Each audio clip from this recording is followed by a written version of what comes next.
आज की इस वीडियो में हम केमिस्ट्री के अंदर टाइट्रेशन का जो प्रैक्टिकल होता है उसकी ऑनलाइन प्रैक्टिस करने वाले हैं। और ये टाइट्रेशन वाला प्रैक्टिकल आपके स्किल टेस्ट के लिए बहुत इंपॉर्टेंट है। जो भी कैंडिडेट चैनल पर पहली बार हैं कृपया चैनल को सब्सक्राइब जरूर करें ताकि आपको फ्यूचर में हर प्रकार की अपडेट्स मिलती रहे। और मैं उम्मीद करता हूँ कि आपने टाइट्रेशन की थ्योरी पहले से कंप्लीट कर रखी होगी और आप यहाँ पर उसकी प्रैक्टिस कर सकते हैं। और यदि आपको थ्योरी के बारे में पता नहीं है, सिद्धांत उपकरण, तो आप इसका परिचय भी पढ़ सकते हैं। परिचय के अंदर आपको यहाँ पर उद्देश्य और उपकरण दिए हुए हैं। उसके साथ ही में आपको सिद्धांत भी दिया हुआ है और यहाँ पर आपकी अवधि भी दी हुई है और आप यहाँ से इनको चेक कर सकते हैं। और उसके बाद आपको अपना प्रैक्टिकल स्टार्ट करना होगा। टाइट्रेशन प्रैक्टिकल को करने के लिए सबसे पहले आपको नॉर्मलता और मोलरता के बारे में पता होना चाहिए कि नॉर्मलता कैसे ज्ञात करते हैं, मोलरता कैसे ज्ञात करते हैं। आपको मोलर द्रव्यमान इन सभी के बारे में जानकारी होनी चाहिए, तभी आप टाइट्रेशन प्रैक्टिकल कर पाएंगे। वरना यदि आपको मोलरता और नॉर्मलता नहीं पता है तो आप टाइट्रेशन प्रैक्टिकल नहीं कर पाएंगे। कम से कम आपको मोलरता और नॉर्मलता में क्या संबंध होता है, और मोलरता M1V1 इक्वल टू M2V2 और एक होता है आपके N1V1 इक्वल टू N2V2। हमारे सामने डिजिटल लैब ओपन हो चुकी है और यहाँ पर उद्देश्य क्या है। इस प्रयोग में आप एक अज्ञात सांद्रता वाले हाइड्रोक्लोरिक अम्ल के विलयन की मोलरता और सामर्थ्य ज्ञात करेंगे, जिसे 0.1 सोडियम कार्बोनेट विलयन के विरुद्ध अनुमापित किया गया है। तो हमें यहाँ पर हाइड्रोक्लोरिक अम्ल की मोलरता और सांद्रता ज्ञात करनी है, यानी सामर्थ्य। आइए हम आगे बढ़ते हैं और आपको यहाँ पर जो भी ऑपरेटर्स है उनके नाम यहाँ पे देखने को मिल जाएंगे। मापक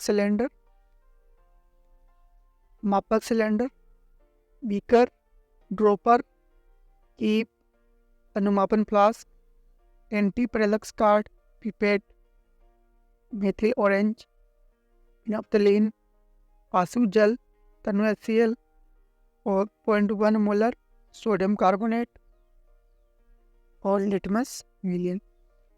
हो सकता है कि आपको लैब में जाने के बाद इनमें से कुछ उपकरण देखने को ना मिले, पर जो सबसे ज़्यादा इम्पोर्टेंट है वो आपको वहाँ पर मिल जाएंगे।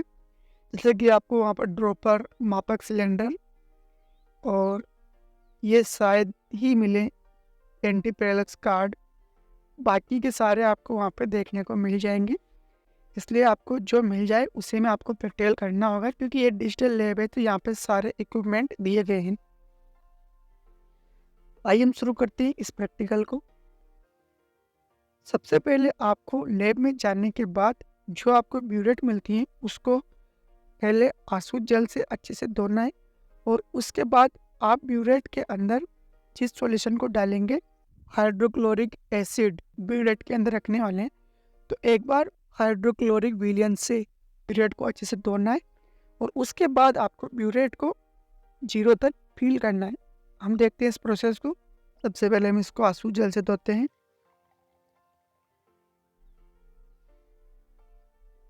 और आंसू जल से धोने पर आपको इसको राउंड शेप में घुमाना है ताकि ये पूरी ब्यूरेट अच्छे से धुल जाए। उसके बाद आपको इस नोजल को ओपन करके इस आंसू जल को निकाल लेना है। उसके बाद आपको इसमें जो सॉल्यूशन लेना है उससे भी आपको इसको धोना होगा। तो हम HCl, क्योंकि हम ब्यूरेट में यहाँ पर HCl लेने वाले हैं, तो हम HCl से इसको धोने वाले हैं और आपको कीप की सहायता से इसके अंदर HCl भरना है।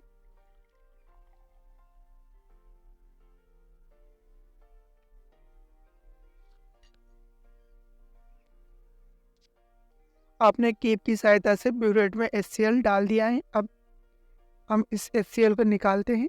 आप क्या देखते हैं, तो नोजल पूरी तरह से तनु HCl से भरा हुआ है। नोजल के तनु HCl विलयन में वायु अंतराल है, तो इसमें वायु अंतराल है, इसलिए आपको यहाँ पर इसको निकालना होगा वायु अंतराल को। और जैसे आपकी वायु अंतराल खत्म हो जाता है आपको इस नोजल को बंद कर देना है। और आपको एंटी पैरेलक्स कार्ड को यहाँ पर इसमें अटैच करना है। तो यहाँ पर आपके एंटी पैरेलक्स कार्ड आ जाएगा, इसको यहाँ पर लगाना है। एंटी पैरेलक्स कार्ड आप एक कागज़ से बना सकते हैं। उस कागज़ में आपको 2 छेद करने होंगे, उसको उस ब्यूरेट में लगाना होगा।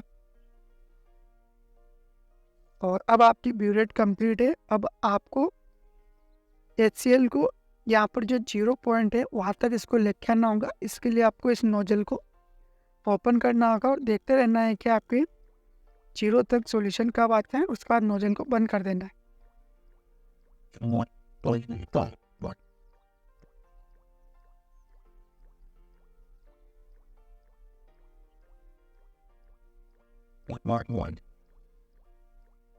और यहाँ पर आपके 0 हो चुका है। नोजल को बंद कर देंगे और हम आगे बढ़ते हैं। और अब हम सारणी के अंदर आपके रीडिंग नोट करते हैं। आपकी प्रारंभिक रीडिंग है 0 और अंतिम पार्ट हम टाइट्रेशन के बाद लेंगे। अब आप सोडियम कार्बोनेट विलयन को पिपेट माध्यम से अनुमापन फ्लास्क में स्थानांतरित करेंगे। पिपेट धोने के लिए पिपेट के पास में आसुत जल बोतल को लेके जाएंगे। तो हमें इस पिपेट को धोना है आसुत जल से।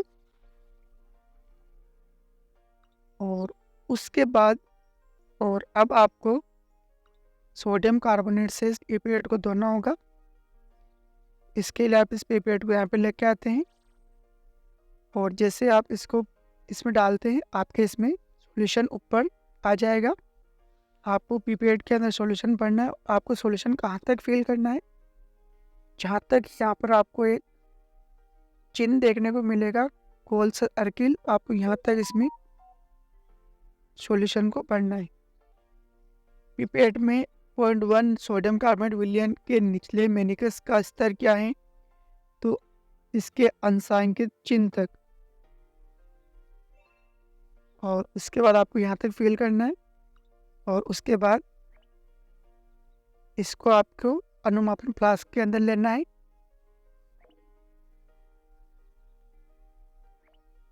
तो हम अनुमापन फ्लास्क के अंदर इसको डालते हैं और इसके बाद आपको इसमें मेथिल ऑरेंज ऐड करना है। आपको ये पता होना चाहिए कि कौन से टाइट्रेशन में कौन सा इंडिकेटर हम यूज़ करने वाले हैं। तो आपको यहाँ पर स्टार्टिंग में कौन सा रंग प्राप्त हुआ है, तो मेथिल ऑरेंज विलयन को कौन सा रंग प्रदान करता है, पीला।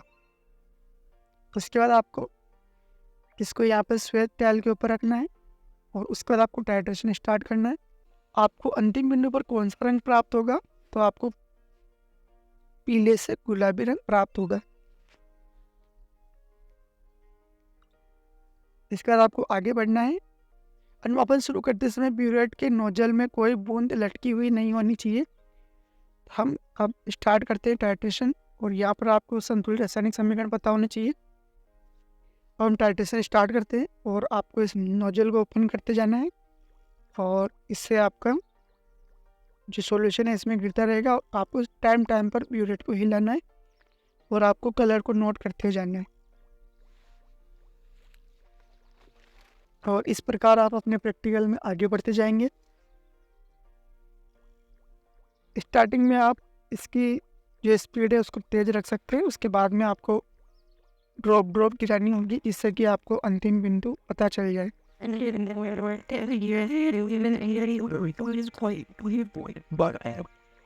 और आपको टाइम पर इसको हिलाना है इसी प्रकार से और उसके बाद आपको प्रैक्टिकल आगे करते जाना है।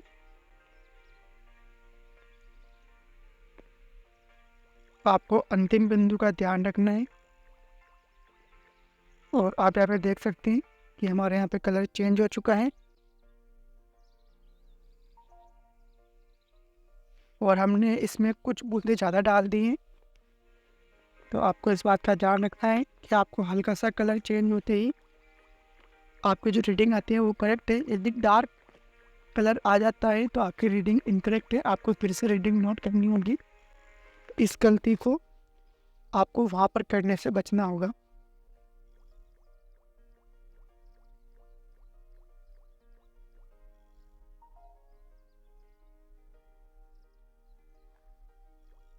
और आपको प्रैक्टिकल आगे करते हुए जाना है। और ये आप इसको अगर अच्छे से हिलाते रहेंगे प्लास्टिक को, तो आपके जो अंतिम बिंदु हैं वो पहचानने में आसानी होगी।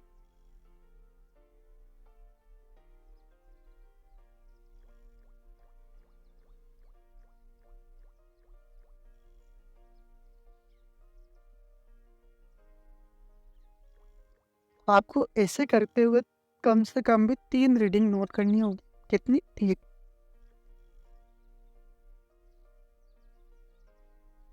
और जो आपको अंतिम बिंदु पर रीडिंग प्राप्त होगी वो आपके आयतन होगा, कौन सा? V2।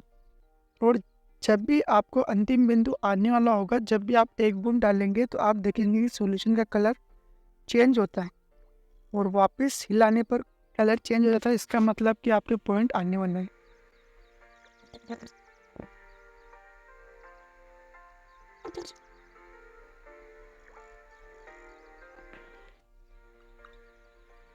आपकी इसकी रीडिंग कितनी आई? 9.8। इसी प्रकार से आपको 3 रीडिंग नोट करनी होगी। और जब आप 3 रीडिंग नोट कर लेंगे, चाहे तो रेट को वापस 0 तक फील कर सकते हैं, या फिर आपके जहाँ पर वो अंतिम बिंदु आया था उससे आगे भी बढ़ सकते हैं। यह आपके ऊपर डिपेंड करता है। और जब आपके तीनों रीडिंग आ जाएगी, आपको आयतन प्राप्त हो जाएगा, तब आपको सूत्र कौन सा यूज में लेना है? मोलरता के लिए हम लेते हैं M1V1 = M2V2, और नॉर्मलता के लिए लेते हैं N1V1 = N2V2। तो यहाँ पर आप कौन सा सूत्र काम में लेंगे? तो यहाँ पर आप काम में लेंगे N1V1 = N2V2, यानी आप यहाँ पर नॉर्मलता काम में लेते हो। इसका आप सॉल्यूशन, इसकी आप सामर्थ्य ज्ञात करेंगे, इसकी आप मोलरता और सामर्थ्य ज्ञात करेंगे। निम्नलिखित में से नॉर्मलता और मोलरता के बीच में क्या संबंध होता है वो भी आपको याद होना चाहिए।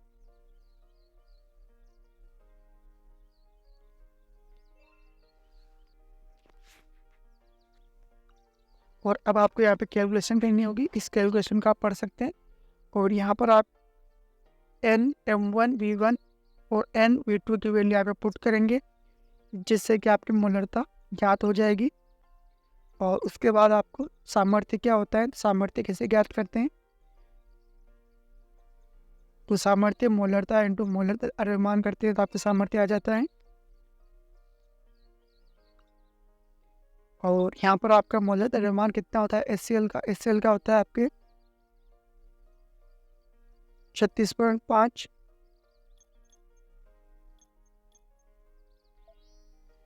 इस प्रकार आपके ग्राम प्रति लीटर में सामर्थ्य आ जाएगी। इस प्रकार आप मोलरता और नॉर्मलता की कैलकुलेशन भी कर पाएंगे। और ये आपके निष्कर्ष है। आपको इस प्रकार से अपना प्रैक्टिकल कंप्लीट करना है और यहाँ से आप इसकी प्रैक्टिस कर सकते हैं। और आपके अनुमापन यानी टाइट्रेशन इम्पोर्टेंट है। और टाइट्रेशन में भी कौन सा टाइट्रेशन? अम्ल सार वाला सबसे ज़्यादा आपसे पूछा जाता है। और 1-2 आप रेडॉक्स वाले जैसे KMnO4 और K2Cr2O7 वाले अनुमापन भी देख कर जा सकते हैं। आज के इस वीडियो में इतना ही। Thank you so much.